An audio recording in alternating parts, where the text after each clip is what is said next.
당신의 미소에 마법 같은 변화가 일어납니다. 안녕하세요. 오지교정TV 교정 전문의 오지연 원장입니다.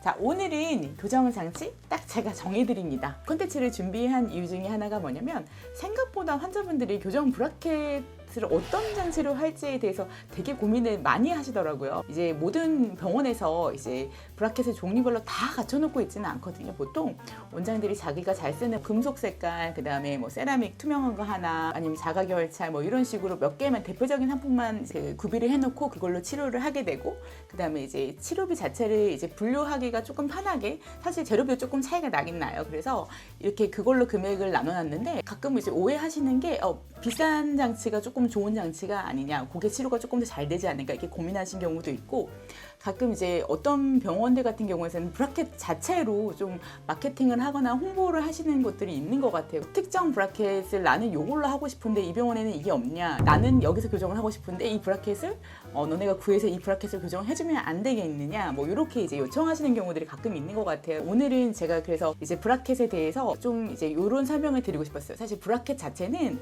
이게 도구인 거지 치료 결과를 사실 개런티하는 것이 전혀 아닙니다. 그래서 사실은 치료하는 의사가 중요한 거지, 이제 브라켓 자체가 뭔가 치료 결과를 이제 담보를 하거나 이제 결과가 잘 나오게 하는 게 아니기 때문에 사실 그렇게 중요하지 않습니다. 만약에 정말로 브라켓 자체가 어떤 결과를 좌지우지한다면 모든 병원들이 브라켓 그 모든 종류를 다 가지고 치료를 하거나 그렇게 하겠죠. 각각의 모든 브라켓은 장점과 단점을 다 같이 가지고 있어요. 그래서 그 치료하는 의사가 보통은 장점은 극대화시키고 그다음에 단점은 잘 커버를 하면서 치료를 하면은 사실은 브라켓 자체는 전혀 중요하지가 않습니다.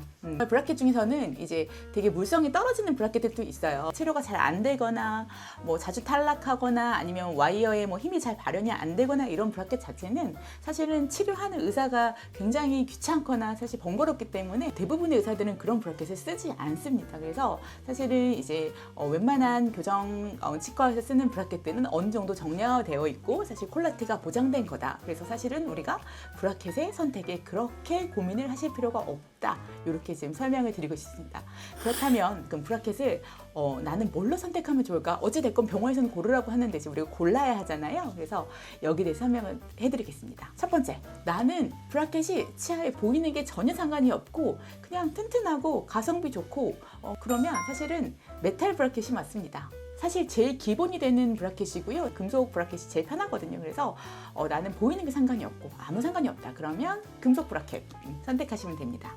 그런데 나는 이제 보이는 게 조금 뭐 교정 치료를 하는 게 하지만 앞에 금속 브라켓 붙이는 건 조금 그렇다. 이런 경우에는 세라믹 브라켓 선택하시면 됩니다. 뭐 세라믹 브라켓 자가결찰이든 아니든 클리핏이든 데이몬이든 뭐 3M이든 상관이 없습니다. 이제 내가 조금 덜 보였으면 좋겠다. 그런 경우에는 세라믹 브라켓 선택하시면 됩니다. 세 번째, 나는 사람들이 내가 교정하는 거를 조금 몰랐으면 좋겠어요. 좀 모르게 가리고 하고 싶고 앞에서 안 보였으면 좋겠어요. 그러면 설측 브라켓, 설치 교정을 하시면 됩니다. 하지만 설치 교정은 나중에는 적응이 되지만 몇 달 동안에는 발음이 조금 안 되거나 이런 문제점이 있습니다. 그래서 이런 게 만약에 신경 쓰이시면 조금 문제가 될 수가 있고요. 화학 같은 경우에는 가끔 이제 말하거나 할 때 안 보이려고 안으로 붙였는데 안에 브라켓이 보인다고 말씀하시는 경우가 있어요. 그래서 아까 말씀드려서 발음이 안 되거나 아니면 아래쪽에 브라켓이 보여서 신경 쓰이는 경우에는 오히려 다시 바깥쪽으로 브라켓을 변경해서 붙이시는 경우도 가끔 있었거든요. 그렇기 때문에 만약에 나는 안 보이는 게 중요하지만 만약에 발음이 안 된다거나 아래쪽 설측은 보일 수도 있다. 이 정도는 알고 계시는 게 좋고요. 그럼 네 번째, 나는 안 보였으면 좋겠고 발음 문제도 없었으면 좋겠다.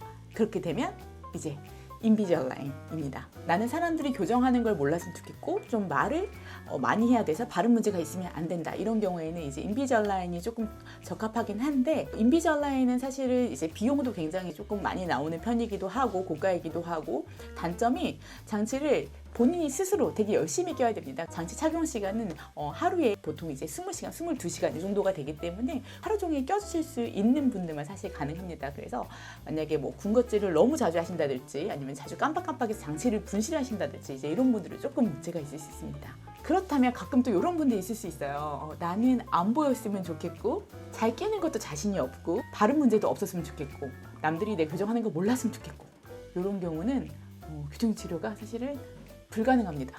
이런 분들은 사실 조금 더 교정 치료가 간절해질 때까지 기다리셨다가 교정하시는 게 맞을 것 같습니다. 그래서 사실은 모든 장치가 사실은 장점만 가지고 있는 장치는 없어요. 그래서 각각 내 상황에 맞는 거 잘 선택을 하셔가지고 좋은 치료 결과를 얻으실 수 있으시면 좋겠습니다. 오늘 이제 교정 장치 딱 정해드립니다. 이 주제로 제가 설명해드렸는데요. 조금 도움이 되셨는지 모르겠습니다. 다음에 더 좋은 내용으로 찾아뵙겠습니다. 감사합니다.